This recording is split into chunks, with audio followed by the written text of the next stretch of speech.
Señores, vamos a continuar con la reunión de trabajo. Quiero agradecer la presencia del doctor Carlos Hamann, que se encuentra aquí con nosotros en este grupo de trabajo de la Comisión de Energía, y por supuesto destaco y saludo la presencia de la congresista Alejandra Aramayo, quien viene también igualmente interesada en conocer lo que el doctor Hamann, nosotros que estamos haciendo es justamente escuchar la opinión de diversos especialistas en el tema vinculado a esta iniciativa legislativa presentada por el Poder Ejecutivo para modificar la Ley General de Hidrocarburos. Y habiéndose presentado un proyecto de ley, consideramos pertinente que este sea, antes de que entre al debate en el Parlamento, pueda ser socializado, y por esa razón hemos hecho audiencias públicas descentralizadas. Y luego también estamos invitando a diversas organizaciones vinculadas directamente al sector y a profesionales como usted para que nos den su punto de vista, algunas sugerencias o aportes o comentarios respecto a este proyecto de ley presentado entonces por el gobierno. De tal manera, doctor Hamann, que le doy la bienvenida a usted. Y si bien es cierto, estamos un poquito retrasaditos en la hora, mil disculpas por se ha acumulado un poco la agenda.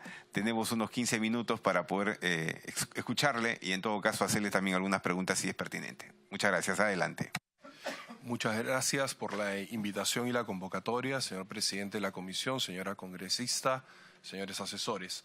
He tenido la oportunidad de escuchar en los audios y en los videos del Congreso algunas de las presentaciones que han hecho en las semanas anteriores mis colegas, lamentablemente no las de hoy día.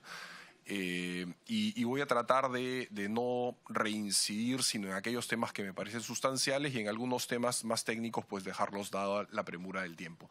Hay dos temas que yo quiero destacar y que no son propios de la norma, pero son temas de la agenda legislativa y que son vinculados a Petroperú, que creo que es importante que ustedes tengan a la industria petrolera y a Petroperú en general, y que creo que es importante que ustedes tengan presentes. El primero es el decreto 1292. En el marco de las facultades legislativas que se concedieron al Poder Ejecutivo en el año 2016, uno de los temas era el fortalecimiento de Petroperú. Se generaron muchos decretos legislativos, pero solo uno vinculado a Petroperú, el 1292. El 1292 se emitió el 29 de diciembre de 2016 y fue producto de una revisión por la Comisión del Congreso y fue remitido al Ejecutivo con unas observaciones, puntualmente dos. Una, que hoy día cobra vigencia y que está vinculada a que en ningún modo se puede entender que la adjudicación del lote 192 a Petroperú estaba excluida de las actividades que Petroperú podía hacer en tanto terminara la refinería de Talara, es decir, las exclusiones de la 30-130. La 30-130, que era la ley marco para hacer Talara, de alguna manera decía Petroperú, haces Talara pero no me haces nada más, por favor. Y el lote 64 se logra colar porque se había firmado antes. El Congreso de la República, en una de sus últimas actuaciones, el Congreso pasado, emite una norma promovida por la bancada de Fuerza Popular, en ese momento Fuerza 2011, no sé si ya había cambiado el nombre de la bancada, pero fueron electos como tales, donde se excluye al lote 192 de las limitaciones de la 30-130, pero vuelve el 1292 y deja un texto medio ambiguo. Entonces, eso quedó ahí y fue observado por el Congreso. Y el segundo tema que fue observado es una disposición que dice o que manda a que Petroperú pase al ámbito del FONAFE, terminado que sean los temas de su financiamiento. Si no me equivoco, es la segunda disposición transitoria. Estoy hablando un poquito de memoria. El Ejecutivo insistió en su propuesta original y desde más o menos el mes de mayo de 2017 está pendiente que el Congreso o insiste en sus observaciones o lo deje pasar. No ha entrado en la agenda, no sé por qué. Entonces, como es la Comisión de Energía y Minas, de pronto ustedes tienen interés en hacer seguimiento dentro del marco del fortalecimiento de Petroperú. ¿Y por qué digo que es pertinente? Porque recientemente se ha anunciado que ahora sí Perupetro ha calificado a Petroperú para ser operador del 192. El segundo tema, y es mucho más reciente y también vinculado, es el de la ley 30-705, que es la ley que crea el Viceministerio de Hidrocarburos, entre otras cosas. Si ustedes revisan el texto de esta norma, toda esta norma sigue haciendo referencia a Perupetro.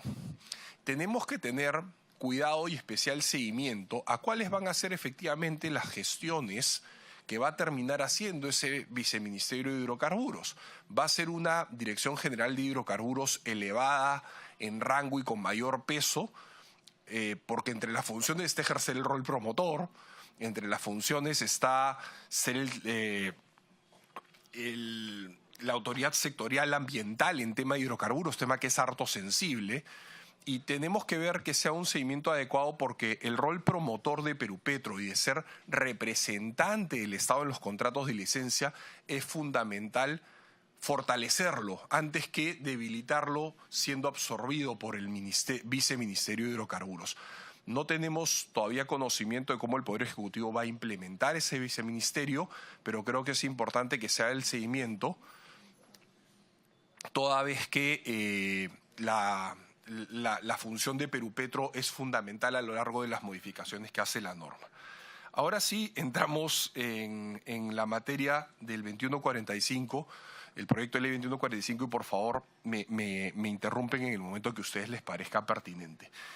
Como dije, no vamos a dedicar mucho tiempo a insistir en que las reservas han caído, la producción ha caído, los contratos son muy poquitos. O sea, todo eso lo sabemos, se los han dicho los gremios, se los han dicho sus asesores, se los han dicho los representantes de Petroperú, las autoridades, todo el mundo. Pero sí, y las cuatro causas también son más o menos las mismas, ¿no? La caída internacional de los precios, sobre lo cual podemos hacer nada. La conflictividad social y ambiental, que creo que es parte de un manejo que tenemos que tener un poco más amplio como país, las demoras en las autorizaciones y la falta de un marco promotor. Creo que las modificaciones a la norma básicamente se centran en este último aspecto, la creación o el mejoramiento de un marco promotor que invite nuevamente a la inversión en el sector. Hemos tenido dos, digamos, buenas noticias en los últimos meses por la firma de 3 contratos de Anadarko en el offshore. Y son buenas noticias a medias, porque los 3 contratos de Anadarko en realidad es el lote Z38 dividido en 3 que devolvió SK unos meses antes. Entonces no es que sea algo nuevo. Finalmente, lo interesante es que hay alguien que quiere venir a invertir y va a meter dinero y ya cuenta con cierta información geológica que en su momento obtuvo SK. Si hubiera habido una mayor flexibilidad normativa, de pronto SK hubiera podido quedarse, pero los plazos no le daban para hacer las inversiones que se le requerían para permanecer con el lote. La otra noticia, y es una en la que he tenido la suerte de estar involucrado profesionalmente, es en la eventual suscripción de 5 contratos petroleros, también en el offshore, por parte de Tullow, una empresa anglo-irlandesa.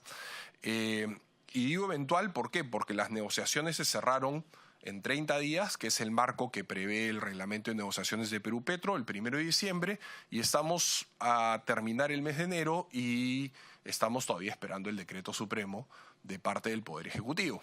¿Por qué? Porque tiene que haber un decreto supremo que autorice la firma de los contratos de licencia, y ese decreto supremo, bueno, primero hay una aprobación del directorio de Perupetro, luego sube al Ministerio de Energía y Minas, y luego se va de visita al Ministerio de Economía y Finanzas, regresa a Energía y Minas para luego ser puesto en el despacho presidencial. Es un proceso que dura pues 2-3 meses, estamos en el segundo, esperemos tener una noticia concreta pronto. Y hay algunas inversiones interesantes. Eso no significa el que hayan venido estas 2 empresas que, habiendo hecho pequeños ajustes en Perupetro, las cosas han mejorado. Sí, se han mejorado, y han mejorado básicamente por 2 motivos. Primero, porque Perupetro se sacó de encima la limitación autoimpuesta de negociar contratos. Antes, durante un tiempo, solo los estuvo licitando y había una norma del directorio que decía que ellos mismos no podían negociar. Entonces, estos contratos se han dado por negociación porque se quitaron esta autolimitación, número 1. Y número 2, porque han entendido que el tema de las regalías es un factor de competencia para atraer capital respecto de otros países. Entonces estos contratos se han dado con regalías atractivas y competitivas y no en el malentendido supuesto que tenías que tener regalías de más o menos el 20% para ir pagando todas las otras obligaciones, que el mantenimiento de Perú Petro, que el mantenimiento de Sinermin, que el canon y el sobrecanon. Y creo, porque lo he visto en otras exposiciones, que entre otros el ingeniero Carlos González ha sido bastante amplio en señalar que hay otras rentas petroleras que no son la regalía y que son de esas que se paga el canon. Es más, hay un antecedente, yo lo recuerdo por haberlo estudiado, porque no estaba todavía en el ejercicio profesional, pero hasta el año 96 o 97, en el gobierno del presidente Fujimori, no alcanzó la regalía para pagar los montos de canon. Y se hicieron transferencias del Ministerio de Economía, como es lo que corresponde hacer. Entonces, lo que queremos es reactivar la actividad y creo que la norma cumple con algunos detalles técnicos que creo se pueden mejorar hasta cierto punto con ese entendido.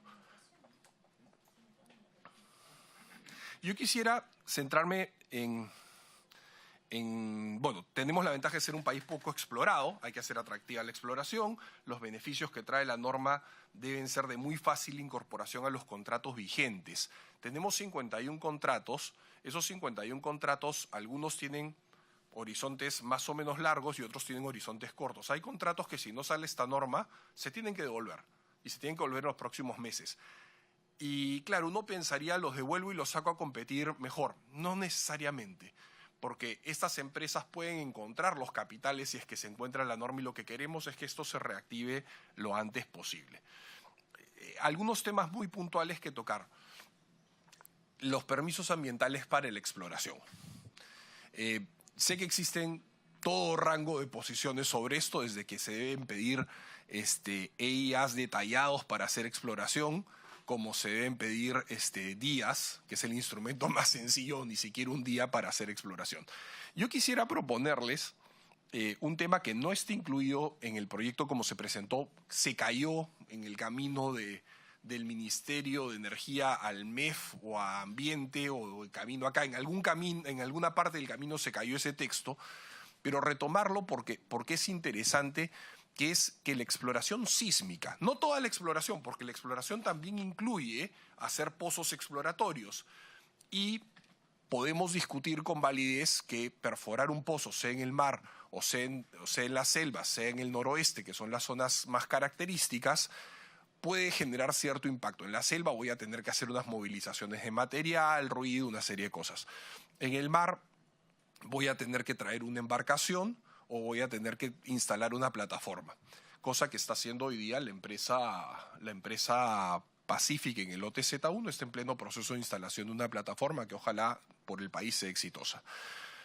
Entonces, sin embargo, la exploración sísmica es generar información que luego tiene que ser llevada a casa, por decirlo de una forma, a ser interpretada, reprocesada.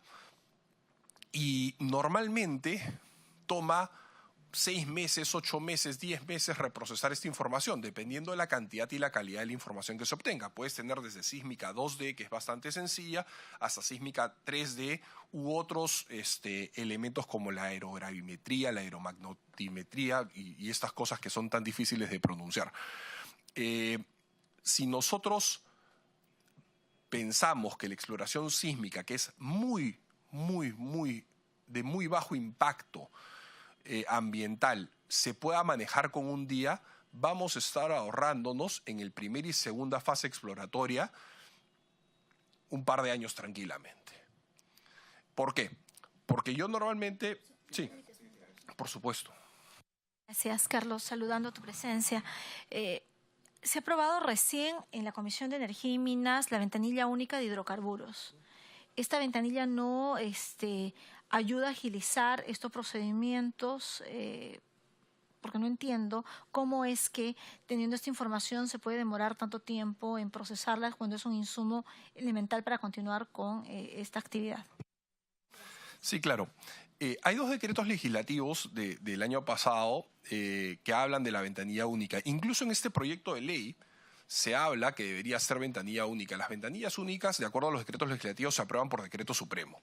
Entonces no debería ser parte de esta ley, que lo está, y aprovecho la mención que haces.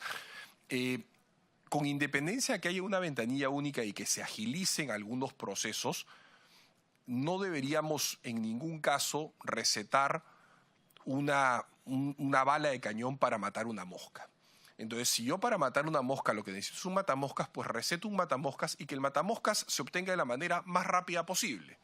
Entonces, la ventanilla única lo que hace es agilizar cada uno de los procesos que se estiman como necesarios. Bueno, revisa el procedimiento en sí mismo. Lo que no revisa la ventanilla única y debe hacer la norma es qué tipo de instrumento ambiental es el que corresponde a qué tipo de actividad. Tenemos una norma ambiental bastante interesante y que creo que va a facilitar las cosas hacia adelante, pero en el caso concreto de la sísmica exploratoria, creo que debería dejarse claro en la norma que esto requiere un DIA, que es un instrumento ambiental de menor impacto, que es una declaración de impacto ambiental que se hace ex post. Los países vecinos, ese es el instrumento que utilizan. No se llama DIA, tiene un nombre equivalente, pero la cobertura que tiene es parecida. Eso se hace en Colombia, que ha tenido un desarrollo de la industria bastante importante y que podemos decir que es el país que como modelo económico más se asemeja a nosotros. Evidentemente su industria de hidrocarburos está mucho más desarrollada, pero de pronto puedes compararnos con Ecuador, donde a veces el presidente anterior tuvo algunas intervenciones diciendo si no invierte, si no protegen yo lo cojo, es un poco más lejano a nuestro modelo. Nuestro modelo político-económico de pronto se parece un poco más al de Colombia. Ellos tienen una industria bastante más desarrollada, por cierto. Es más, nosotros deberíamos ver cuáles de los grandes jugadores están en Colombia para que se quieran venir acá. Es uno de los primeros puntos de pisada en la región. Brasil tiene una dinámica distinta y además tiene recursos en el presal que lo hacen con una exploración un poco distinta, pero Colombia y Ecuador son países donde se mira antes que el Perú el recurso, y es ahí donde tenemos que ir a captar y a que vengan inversionistas nuevos a nosotros. Esa sería un poco la recomendación en el tema de exploración sísmica. No hay ningún artículo específico que referir porque no está en la norma, de alguna manera se cayó, pero es un tema que no quería dejar de tratar.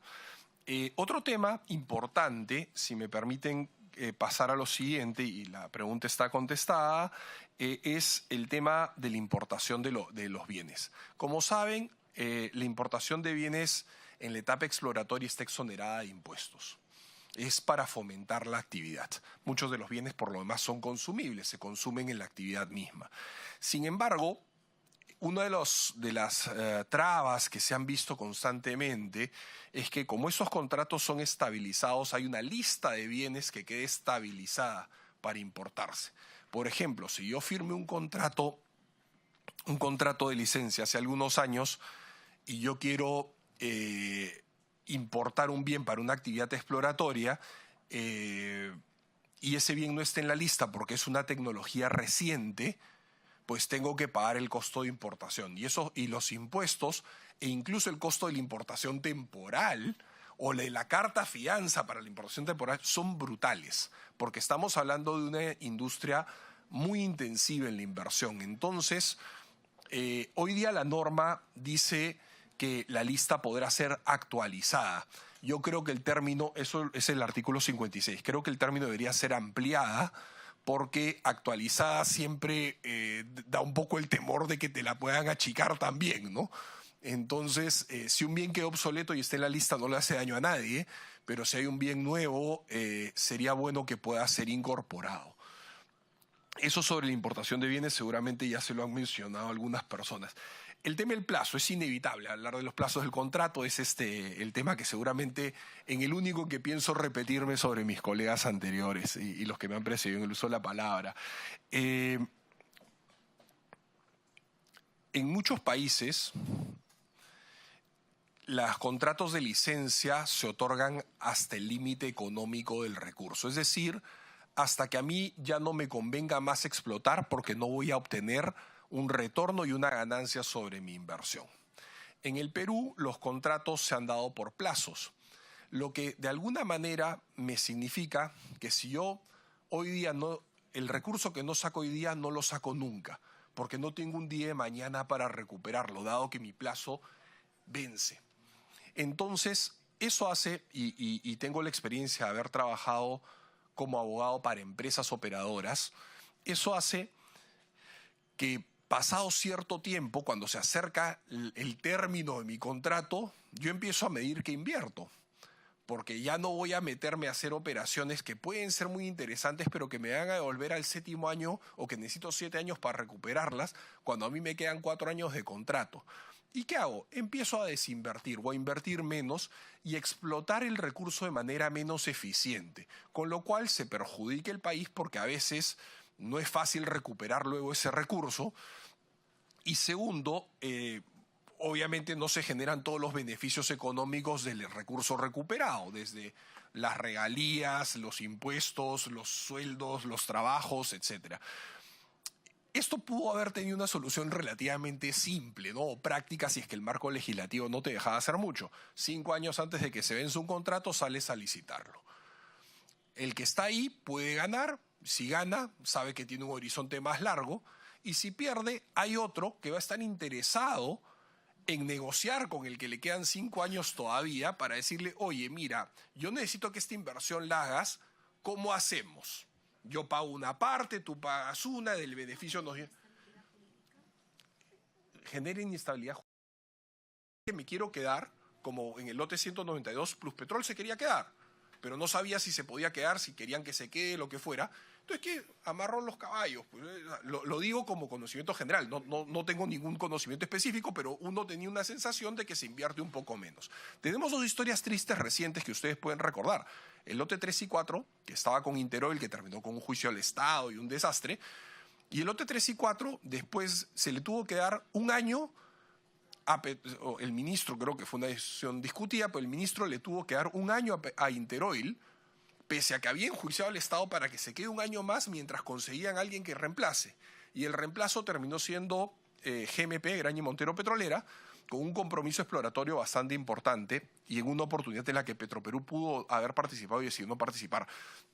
Si esto se daba 5 años antes, si Interoil era una buena empresa, ganaba y decidía quedarse y a seguir haciendo sus inversiones, y si GMP, que es el adjudicatario, lo hubiera sabido con 5 años de anticipación, ha podido acercarse para en el ámbito privado negociar con el que estaba ahí cómo seguían invirtiendo y cómo repartían las ganancias de la inversión de aquel periodo. Yo creo que hubiera sido positivo y es una cosa que probablemente se podría haber hecho. Más sencillo es ampliar los horizontes de los contratos. Entonces, hoy día el contrato da 30 años para crudo, 40 años para gas y no se puede renovar y la propuesta incluye la posibilidad de ser renovado, ¿no? Tenemos ahí, hay una cosa que yo pensaría en beneficio de los contratos ya existentes, que es que no se debería tener que optar entre los 10 años de prórroga y los 10 años de extensión y los 20 años de prórroga, como dice creo que la 10ª disposición transitoria, sino que debería poderse pedir ambas cosas para los contratos que están ahí. Es decir, que todos puedan sumar los 30, bueno, pues me quedan 10 más. ¿Ustedes se imaginan el impacto económico que tendría en un contrato al que le quedan 4 años decirle que va a tener 14? O sea, de cualquier forma va a llegar inversión, sea porque el que está ahí se vuelve atractivo para que otro lo compre o porque consigue recursos para ponerle. Entonces, el impacto económico, que es solo una vez, ¿no? Que es cuando se cambia la norma. Luego es el impacto normal de la norma, pero el impacto económico que va a tener solo el cambio de la norma es una revalorización de los contratos y una atracción de la inversión, lo cual creo que es importante para el país en cualquier circunstancia. Sé que estoy con el tiempo un poco justito, solo quisiera mencionar 3 o 4 artículos con modificaciones puntuales. En el artículo 6L, que es el que dice la ventanilla única, yo creo que no debería estar porque esto ya está dispuesto. Esto afecta a la disposición final 9ª, si no me equivoco. En el 6M y en el 70F, que refieren a la inclusión de cláusulas anticorrupción, solo lo menciono porque de verdad es fundamental que eso esté en la norma. Por favor, que no se caiga. Ojalá que el Ejecutivo tenga una cláusula anticorrupción eficiente y que se vea representada en todos sus contratos de la misma forma, no que cada sector termine con una propia cláusula anticorrupción. Pero eso ya creo que va a ser más labor del Ejecutivo. En el artículo 25, sobre el mantenimiento de áreas, se habla de un periodo de retención de 5 años. Hay contratos actuales que tienen periodos de retención mayores. De pronto, el texto más saludable sería decir algo así como el periodo de retención que se apruebe en cada contrato, y será una condición más a negociar en los contratos. Los periodos de retención lo que me permiten a mí es, pasado el periodo de exploración, retener algunas áreas donde también voy a hacer exploración, pese a que estoy ya en la etapa de explotación. Si yo no retuviera periodos, mi lote se reduce a las zonas donde estoy explotando y las áreas de seguridad. Entonces me permiten hacer un poquito más exploración, donde yo, que soy quien tiene la mejor información, puedo decidir jugarme unas monedas más como inversionista, ¿no? El artículo 44, creo que debe ampliarse porque debe excluirse la prohibición de quema y venteo a los pozos exploratorios y confirmatorios. ¿Por qué? Porque para comercializar los gases, el petróleo sale con gases y lo que se ventea o se quema es el gas que no tienes cómo utilizarlo. Si estás en una zona con infraestructura adecuada y los precios responden, tú puedes querer transportar ese gas y comercializarlo. Pasa en el noroeste, en las regiones en tierra. Pero si estás en el medio del mar y tú tienes un pozo exploratorio, te va a salir, como te salen las pruebas crudo, te va a salir gas y tienes que poder hacer algo con el gas. Y no es económicamente viable transportarlo ni generar unas facilidades para reinyectarlo al pozo y darle presión. Entonces debería verse que en la norma se permita, como hoy día se permite la autorización de quema para situaciones excepcionales, y es una de las cosas que hace la DGH, dar autorizaciones de quema por volúmenes y periodos de tiempo, debería permitirse que existe esta facultad y que esté en la norma, ¿no? Entonces, yo si pudiera sugerir algo, lo ampliaría en el sentido que una de las excepciones a la prohibición sean aquellas que correspondan a pozos exploratorios y confirmatorios, que por su propia naturaleza no aparean facilidades. Entonces, obviamente eso tiene que ser verificado por la autoridad supervisora, que será la DGH o el Viceministerio de Hidrocarburos, pero que esté en la norma para que luego el funcionario no diga no lo puedo hacer porque la ley me prohíbe tajantemente hacerlo. Con lo cual complicamos la actividad que no se imaginan.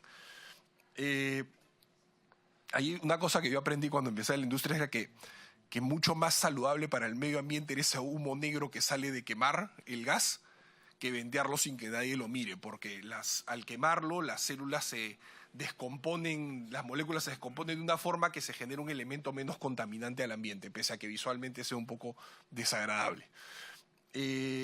Lo siguiente, en el artículo 71,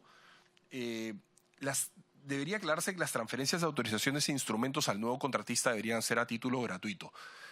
Cuando acaba un contrato, Petroperú obtiene los bienes que no se pueden remover a título gratuito, obtiene los bienes y obtiene los permisos. Costando lo que cuesta sacar un permiso en nuestro país, sería ideal, en la medida que los permisos tengan vigencia en el tiempo, que puedan ser trasladados al nuevo contratista, lo que va a significar un ahorro de tiempo y de menos desgaste social. Sí, a título gratuito, porque a Perupetro no le han costado nada tampoco. Y ya Perupetro está cobrando por bienes que le han dado gratis, porque los bienes sí se transfieren a un precio.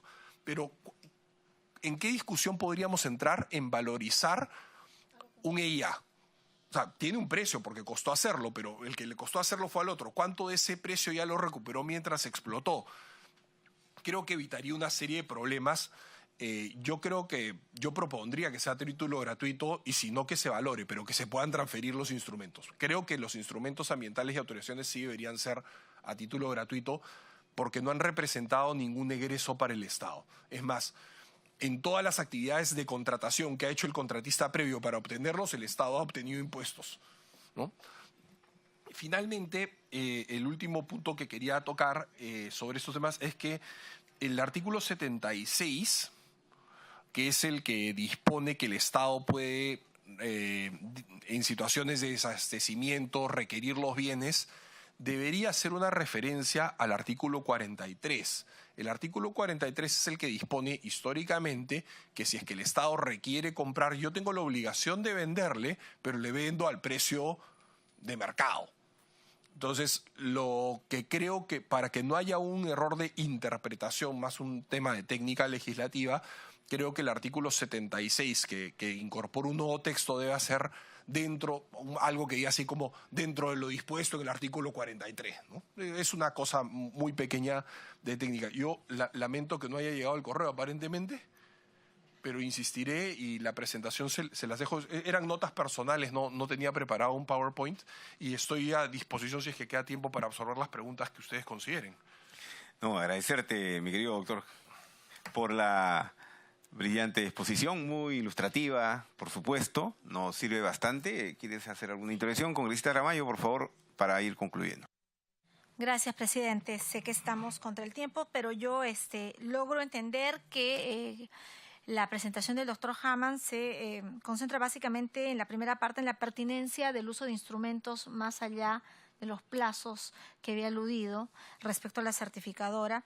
Y en el tema contractual entiendo que tiene que ser para garantizar mayor predictibilidad por parte del nuevo inversionista o el mismo en caso se hiciera del contrato de la concesión. El tema de la cláusula anticorrupción también me parece interesante, presidente, poder mantenerla. Creo que varios de los invitados han precisado. Sí, habría que mejorar o estandarizarla en todo caso para que no vaya a ser susceptible de mayor interpretación. Y en general yo quedo bastante satisfecha con su presentación. Muchas gracias. Muchas gracias, congresista.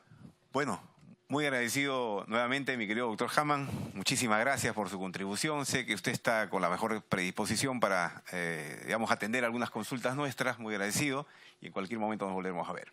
Muchas gracias. Es un honor siempre poder colaborar con ustedes y en lo que requieran estoy a disposición. Muchísimas gracias.